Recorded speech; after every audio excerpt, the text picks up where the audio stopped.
retracted an Obama-era guideline that claimed the 45-year-old Title IX law required all public schools to let transgender students use the bathroom and the locker room of their choice.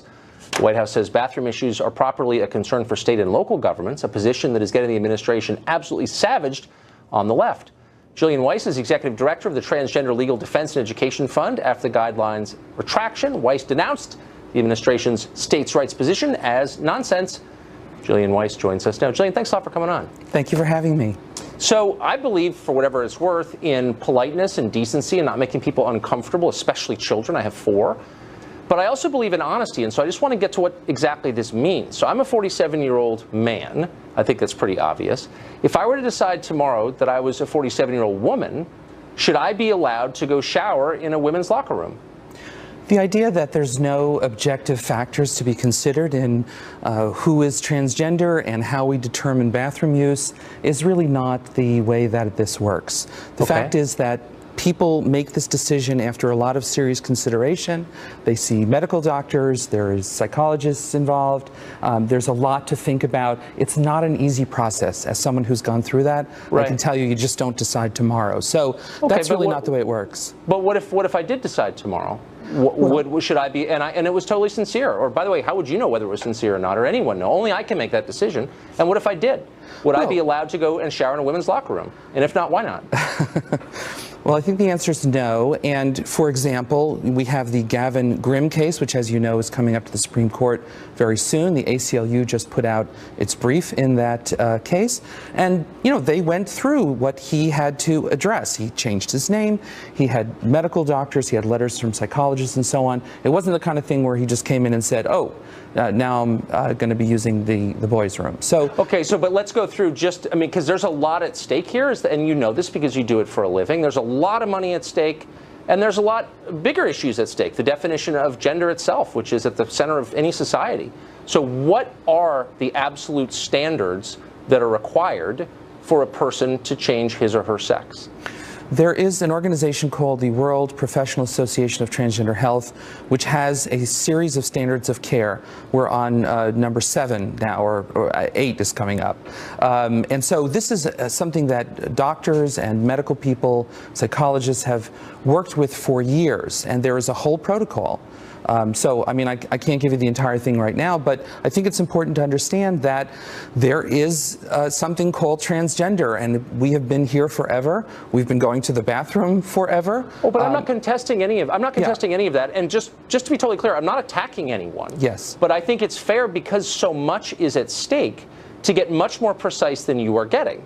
So what exactly are the standards? And are they legal standards, or are they standards that you agree with? I mean, what exactly are the actual standards? Because, again, a lot of money is at stake here. Yes. Well, the medical standards require seeing a therapist for a certain period of time before cross-sex hormones will be prescribed, a certain amount of time living as the opposite sex before certain kinds of medical treatment and surgery will be permitted.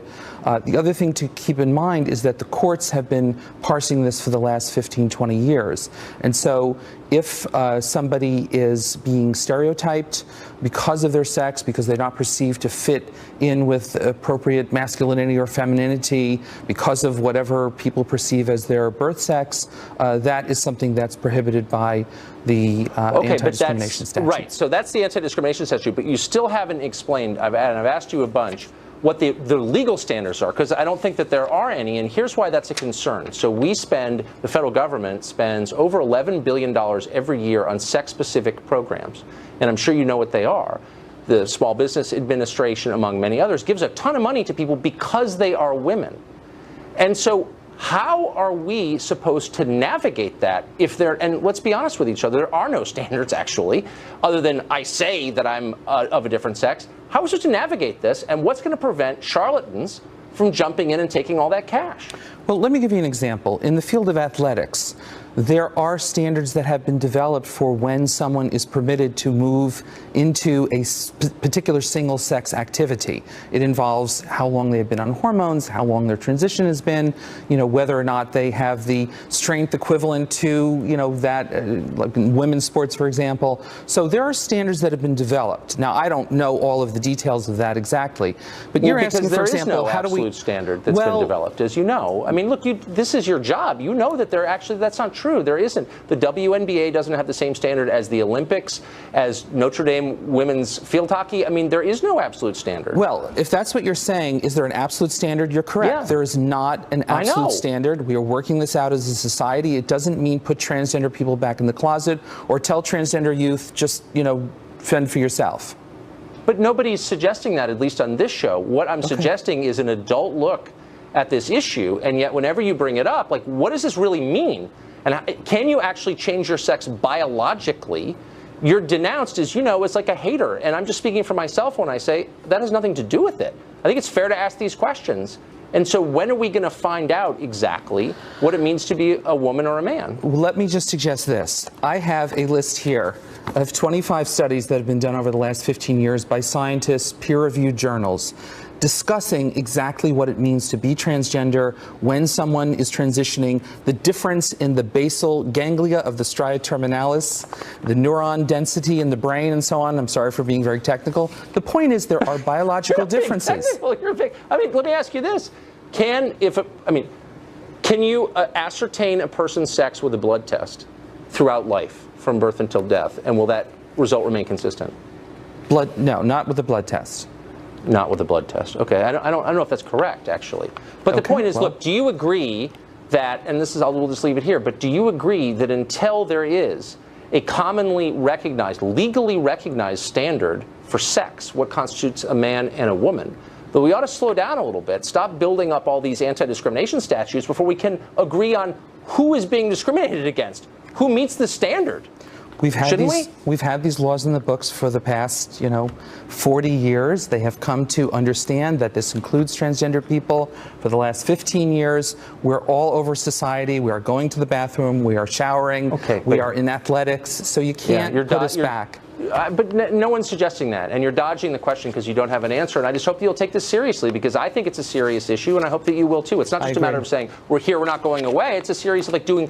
But you're saying until we have a standard, until we have an absolute standard, we can't do anything, and so I disagree with that. I'm saying don't give $11 billion away to people who are faking. Like, what are we even talking about? Who's faking? I still don't know. Where's your evidence of faking? Tell me who faked it, and then we can discuss it. Jillian, thanks for joining us. Thank you. Well, for all of our lives, we've lived in a world of boys and girls, but that is changing along with everything else in 2017. In Canada, the country directly to our north, the parent of a baby successfully petitioned to have that child given an ID card with no sex listed, insisting that that is for the baby to decide. Things may not stop there. They probably won't. The Gender-Free ID Coalition is calling on the Canadian government to eliminate sex and gender classifications for all children throughout that country. Are we ready for a world here where baby boys and girls are replaced by baby somethings? Nell Given-Daly is a psychotherapist, and she joins us tonight. Nell, thanks a lot for coming on. Thank you so much, Tucker, for having me. It's a pleasure. So these are questions that didn't exist like 18 months ago. Homo sapiens have been around 300,000 years, and for the most part, it was kind of obvious who the boys and girls were. But we've decided in a very short period of time that none of that is real, and we're changing it, because why? Well, to be honest with you, we believe that people who are considered intersex, people who are born with both sets of genitalia, have existed throughout human history. For sure. So the federal government just released a study in 2016 that 1.4 million people now identify themselves as transgendered, and Canada isn't the only place that's doing this. Legislation was just introduced in Washington, D.C. and in New York over the past couple of months to also have parents have the right to, on a child's birth certificate, not just say that the child is male or female, but also X or unidentified. But I think you may be conflating two things. Sure. So the number of intersex births in this country, that is where a child has both sets, partially or fully formed, of genitalia, is maybe a little over 700 per year out of about 4 million births. So it's less than 1/10 of 1%. So very small numbers, tiny number. Okay. Sorry, Tucker. And probably we can assume that's been consistent through time. But and nobody is suggesting that, you force a sex onto a child whose sex is not clear. But for most kids, overwhelming number of kids, it is clear. So why should we pretend it's not clear? I guess that's the question.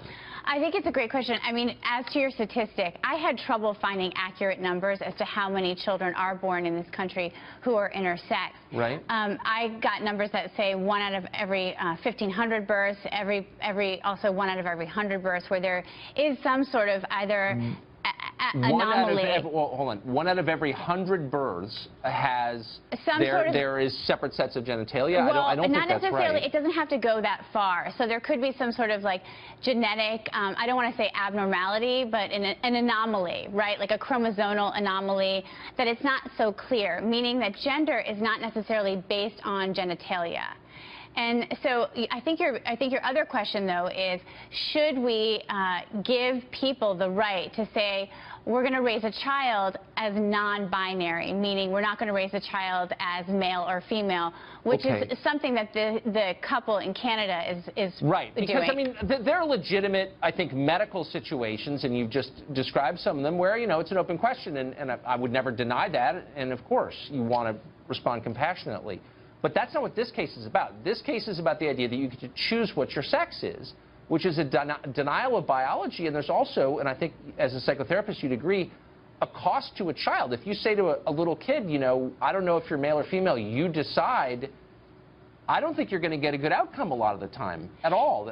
That's why people have never done that through human history. You know what, the couple that is, or the person who's deciding to do this with their child up in Canada, the point, I spoke to them on the phone, the point that they are making is that this child is a spiritual being having a human experience, not a human being having a spiritual experience. So it's actually a very spiritual endeavor. And what it's saying is that let's just let the child be a child, and eventually the child will decide what it wants to be, how much it wants to identify as a boy or how much it wants to identify as a girl. And this person is also saying that it's not that I'm not going to raise a child as a girl or a boy. I'm just going to say to the child, you just be a child, just be an individual for a while. Let's not have the government interfere with who you are. Let's not put a set of preconceived notions about who you are onto you. Let's just let you develop as a human being, and eventually you can decide whether or not you want to be a boy or girl or non-binary.